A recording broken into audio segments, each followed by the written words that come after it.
Welcome to the City Show. Pat Amelia here, you concerned resident. That's why we do this show, and we do it every week. First off, congratulations to the mayor of Jersey City and his wife, the lovely Jacqueline.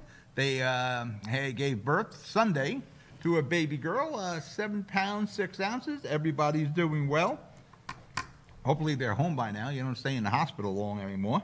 Later on in the show, we're going to have former Ward B Councilman Chris Gadsden as our guest. He's going to be talking about the Hudson County prosecutor's decision not to charge any of the officers in the Bostic Street situation. We show a little clip, and Chris goes into the details on, funny what one sees, the different determinations of perspective of what one sees on video. But Chris makes some valid points in his concern with the decision from the Hudson County prosecutor. And we talk about CCRB and his political future. And today's show is short because we got a pretty long interview there. We're going to talk about some really bad planning in Jersey City, and it's just ongoing with residential. Units, we're awarding permits to construct, in the last couple of weeks, about 1,400 units of housing. And we kid ourselves with the parking. There's one we're going to talk about. 35 units, has 15 parking spaces. Well, where the hell are the other 22 going to park? Going to be on the street. Guess what we don't have in Jersey City? Street parking. And we want to talk about, not everybody's going to have a car. What BS that is. We're going to talk about ballots. It's all vote by mail, and there's issues in Hudson County already. Problem with my wife's ballot. She still has not received hers. We had to do an affidavit. We're going to talk about that and a bunch of other minor things as we go along. You're watching The City Show. I'm Pat Amelia. I'll be right back. Burns Brothers Memorials, Monuments, and Markers, 787 Tunley Avenue, Jersey City. Hudson County's only monument maker, serving all faiths and cemeteries. Design, studio, and large inventory on site. Cemetery inscriptions and custom orders welcome. Burns Brothers Memorials, Monuments, and Markers, 787 Tunley Avenue, just south of Secaucus Road. Craftsmanship that will last for all eternity. Burns Brothers, Jersey City, Albert H. Hopper, North Arlington. Visit us on the net. Stevens Jersey City Ford, located right off of NJ 440 North. Across the Hudson Mall is your one-stop for all your automotive needs.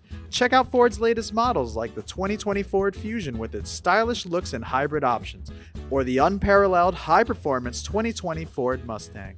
The 2020 Ford F-150 Raptor is ready for those rugged off-road terrains with trail control. Need a mid-sized truck for your towing and hauling? The 2020 Ford Ranger will deliver. The 2020 Ford Escape is a luxury SUV that was made for comfort and adventure on the go. Returning is Ford's legendary Bronco, which takes you back to the true meaning of off-roading. They are now available for pre-order in our showroom or on our website. Let us help you find your next vehicle. Stevens Jersey City Ford, 201-432-7272. We're back. You're watching The City Show. Pat Amelia here. You're a concerned resident. That's why you're watching the show. Now we have our special guest today, my old buddy, one of my studio divas here, the former host of the B-Side, the former Ward B councilman here in Jersey City. He's a principal at Ferris High School, but we got him today as a civic activist here, my buddy, Chris Gadsden. Chris. There he is. Yeah. Hello, Pat. And I know them Bulldogs at Ferris will be happy that I'm there, but I represent them Lincoln Lions. Man, them Lincoln Lions. Don't worry. My mistake. Jersey My City. mistake. Maybe you get transferred someday. Sorry about that, Chris. How you doing? First off, been a while since I seen you. You haven't been in the studio in a while. I know. I got to get back, man. I got to get back to the studio. Listen, we're here. Whatever you want to do, the studio's here. You know the drill. You know the routine. Oh yeah, I know, Pat. You've been so supportive, and you're doing great work, and you're the man. As it says right there, you're the TV mayor of Jersey TV mayor of Jersey City. Well, let's go for the main reason we got you here today. You disagreed with Esther Soares decision not to prosecute the police officers in the Bostic Street situation. And I looked at it. We covered this when it happened. For that matter, we got footage of the young man reaching for the cop's gun. Actually, not once. He reaches twice. But, you know, he was just tapping it. He wasn't going to ever get the gun out of the holster. But the cop doesn't know that. But see, the problem with the narrative is that when we watch the video, see, this is why there's two narratives. Because when we watched the video, and Prosecutor Suarez, she invited a group of, leaders to come up and watch the video. Everyone in the room, when we saw the video live, all angles from different body cameras, we didn't see a person reaching, as Police Director Shea would say, tugging and pulling at the holster, even dislodging the police weapon. That's what he said on May 6th. If you read all the reports, he said dislodging a weapon.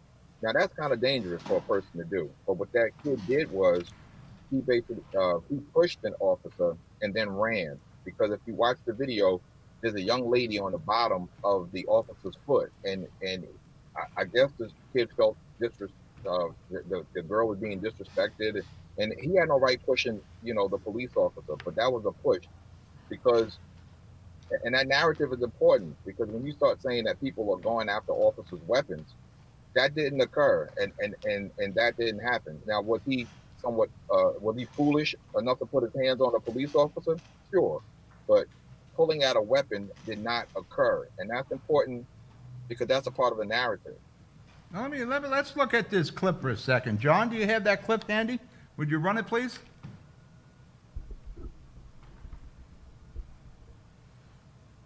Touch. That's a push. That's a push. Well, no, he's touching his gun. No. That's a push. Can you replay it again? Replay it one more time. There's the gun. There's the hand. He's touching a gun. Yeah, that's a push. You want to call it a push or a touch? He's pushing the gun. One more time, John. One more time, John. One more time. Push on the back right there. There we go. There's the gun on the holster. There's the hand on the gun. I guess you want to interpret it. I see him touching the gun. Right there. I know, but even from that shot right there, does it say, as Shea would say, he's pulling at the weapon, even dislodging, like Shea used dislodge. And you can go back to Hudson County View article. That was actually said. That kid did not pull out a weapon, dislodge a police officer's weapon. He pushed them, and he saw how foolish he was, and then he ran. Now, all reports, based off of what we know, because I know the people on the block personally, they said that he was foolish. They don't know why he did that, but he did it, because on the bottom of that officer's foot was a young lady who he pulled off of the porch because that girl was going after another person on the porch at 50 Boswick. But at no time did that young man reach for a weapon, or his intent was to reach for a weapon, as the first report said back in May. That did not occur. And I understand what the administration, everybody wants to put out, but that didn't happen. What happened was there was a funeral that took place. Family were arguing. They were on the block. They went back to that house. Police responded, and they were telling everybody to get back in the house, but they were still basically, and everything had happened. Based off the 911 call, all that stuff was done already. But the police came upon the scene, telling people to get back in their homes, move away, and he was foolish enough to start that by pushing the officer, and then all the other stuff precipitated after that. But no. Now, when you're saying he pushed the officer, are we talking about the same frame where he is touching the officer's gun? His hand is on the gun. No, his hand not on the gun. His hand on his back. He pushed the officer. He should not have pushed the officer. That's you want to look at this clip again, Chris? Because he clearly touches the cop's gun. Oh, he touched. Now, it's in the area of the cop gun, but he didn't go after no gun. He didn't push the gun. He's pushing his back. If you look at his back, he's pushing the back. and that officer Let me moved look after at he it one pushed more him. time. One more time, John. Okay. Let me look at this. I know I After he- covered this. after he Let's look pushed at it him, once more. yeah. After he One pushed him, he one more moved. time. Because if I push you, you know what I'm saying, you're gonna move. Like he pushed him. Like he moved. He didn't talk off no gun. He pushed him. See how the Here's the officer moved back? gun. Like what? Go ahead. No, he pushed. Hand on the No, gun. he pushed. Now Like, why? you're pushing him, but you're touching his gun as you're doing it, Chris. All right, that's good, John. Yeah. So that's what happened on that day. He was foolish. He shouldn't have pushed the officer because when the officer saw that, then he started to run. And then that's when the officer chased him. Well, what's your problem with the officer's conduct in this? Do you have an issue with how to? I don't have a problem. See, I don't have a problem with how the officers have to respond to an incident that occurs.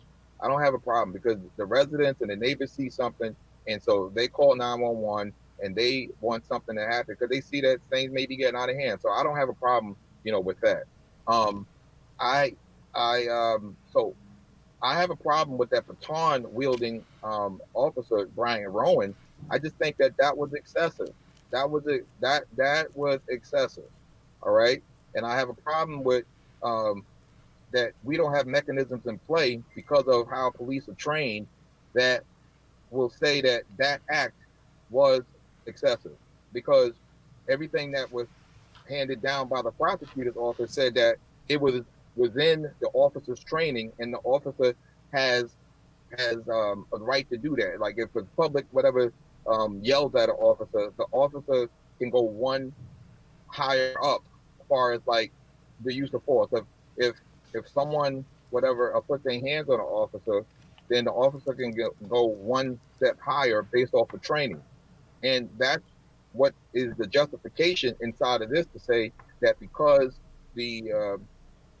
because the person put his hands on the gun and because they were wrestling on the gate that Bryant Rowan had the power to put to take that baton and beat people, and that was justified. And that's what the prosecutor basically said. And he said, if you're going to change anything, you have to change the training because that use of force was justified. Well, the community don't believe that was justified because you don't have to whip on somebody like the way he did. You didn't have to do that, and that's why the community is saying like you don't respond like that. Police should not be responding like that. I mean, that was just Besides one Esther, officer. besides Esther, one who thing. else reviewed it? The state attorney general looked at this also, didn't he? His office. I don't know.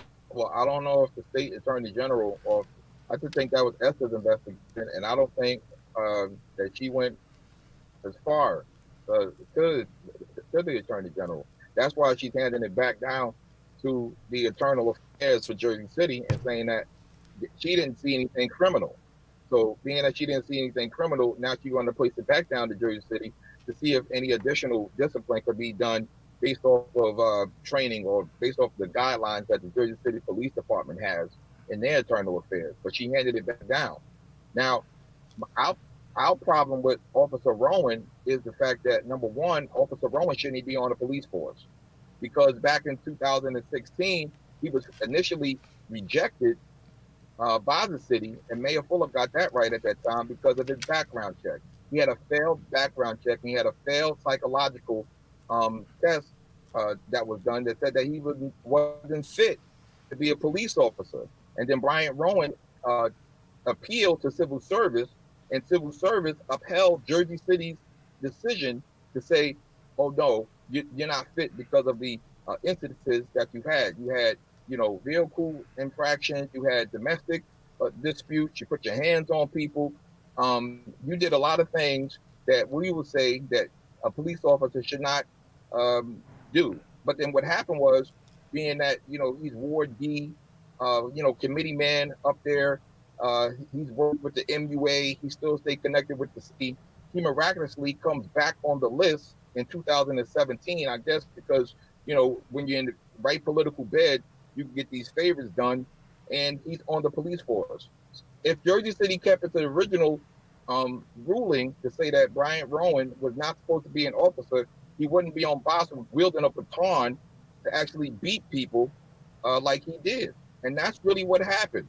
So because of politics in Jersey City, you have a police officer who was basically about to go scot-free, misused public trust, and because if you see him on the street, you'd be like, well, that's the officer right there that was wielding a baton. See, and the thing Well, with Jersey City is, like, let me break for see, commercial, Chris. We'll come back and we'll get into the CCRB, and then we'll let you go back to work. All right, we're going to break for commercial. I appreciate You're it. watching The City Show. Chris and I will be right back. Consumer Carpets, 3408 Kennedy Boulevard in the Jersey City Heights. Your one-stop store for residential and commercial floor treatments. Carpeting, linoleum, tiles, laminates, hardwood floors, area rugs, remnants. All major brands, all in stock. Free estimates, same-day installation. Consumer Carpets, it's savings, selection, installation. Credit cards and debit cards accepted. Financing available. Consumer Carpets, price to fit your budget, installation to fit your schedule. On the net at consumercarpets.com. Consumer Carpets, Jersey City, 201-792-2712. The Jersey City Medical Center. You know it for its award-winning, life-saving ambulance service. It's also your health hub, with health and wellness locations staffed with certified professionals all through Hudson County. The Jersey City Medical Center, here to help you with your healthy, here when you need us the most. The Jersey City Medical Center. Visit us on the net to learn more. Jersey City Medical Center, Robert Wood Johnson, Barnabas Health Facility. Let's be healthy together. We're back. You're watching The City Show. Pat O'Melia here. Let's bring my buddy, former Ward B councilman and principal of Lincoln High School, Chris Gadsden. Chris, baby. There you are. Pat, man, this is great, man. Now listen, This is great. what happened here on Bostic, is that the inspiration for you in the CCRB, your effort behind Solomon's efforts of the CCRB? No, the efforts for CCRB goes a little bit further back than that. See, because we've been asking for, just some oversight on just what happens. Now our police officers are brilliant, great group of men and women, but there's certain instances that occur that we just need more information on. We just need, more civilian oversight on. Like, our work goes back to LaVon King.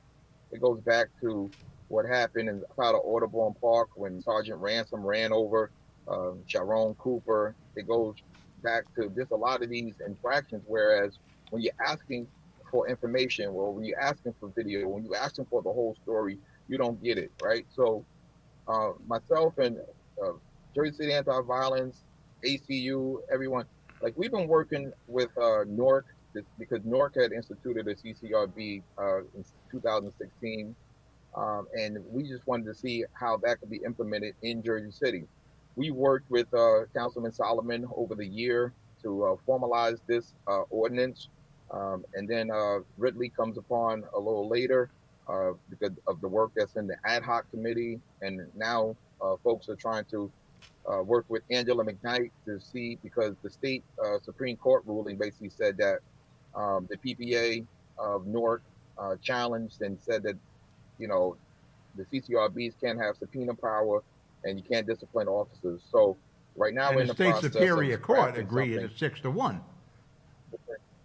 Oh yeah, agreed 6-1. So now we're just creating a version that doesn't have it right now. But if Assemblywoman McKnight and her bill, because now legislatively now you have to put that into play, and maybe she can we can assist her in getting subpoena power into law so that all CCRBs in the state of New Jersey can have that. So over the next couple of weeks, there's negotiating going on with Solomon and Ridley and community leaders to finally bring CCRB into fruition in Jersey City. All right, let's one step. You got an election cycle coming up next year. What's Chris Gadsden doing? Not on the sidelines, are we, Chris?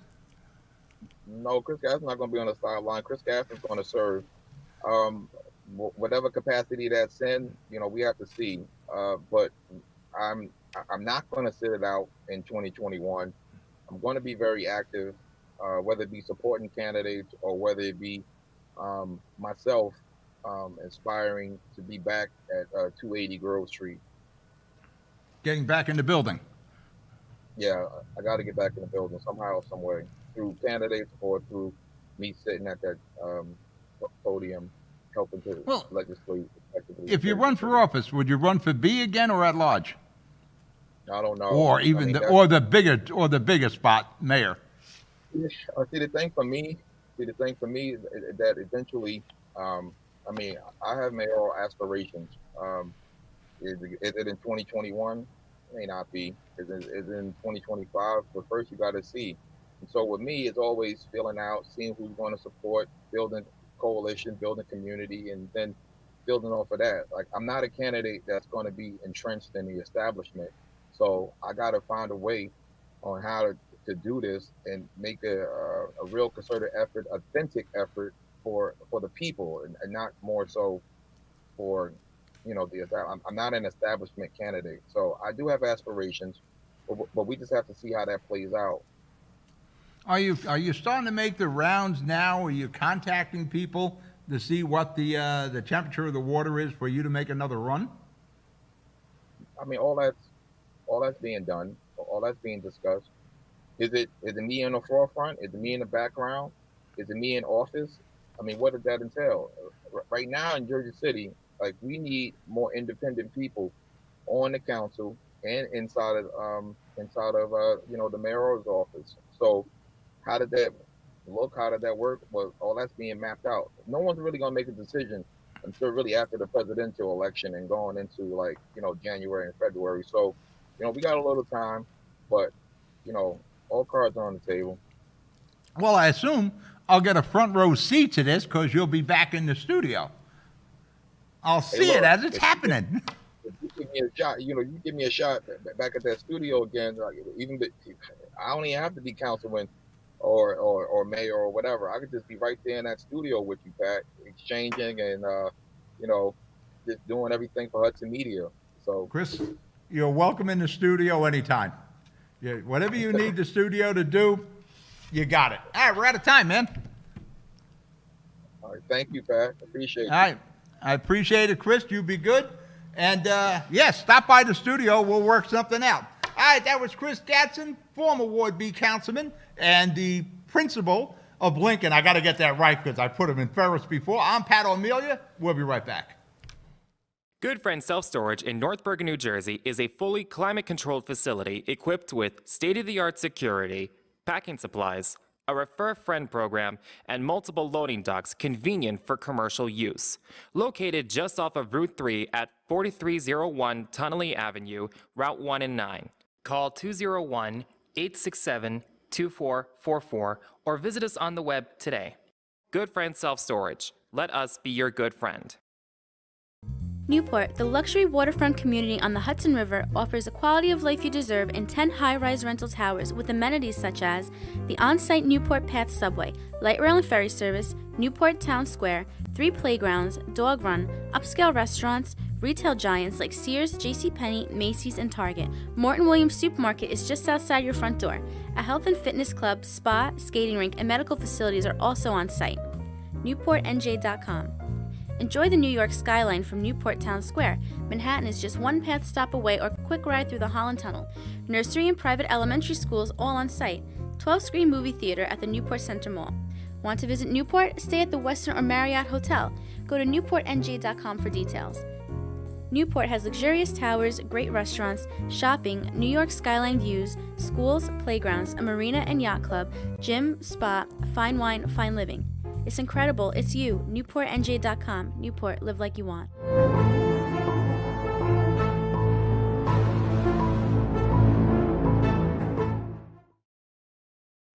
All right, I'm back. That was Chris Gadsden, the former Ward B councilman here in Jersey City. And I mistakenly said he was principal of Ferris in the beginning. He's the principal of Lincoln High School. Good guy. We're going to hear more from Chris in the upcoming months. Like I said, he used to be in the studio. Then when he lost the election for Ward B, he kind of forgot about the studio. Shouldn't forget about the studio. Come back. I'm sure we'll see him after the election. Jersey City has been awarding permits for construction. You just seen it in the Jersey Journal, Soho West. which is right by the Stacco building. You see it right alongside the viaduct going into the Holland Tunnel. It's been there for a million years. They're going to build 1,100 units of housing there, condos, residential. There will be retail ground floor.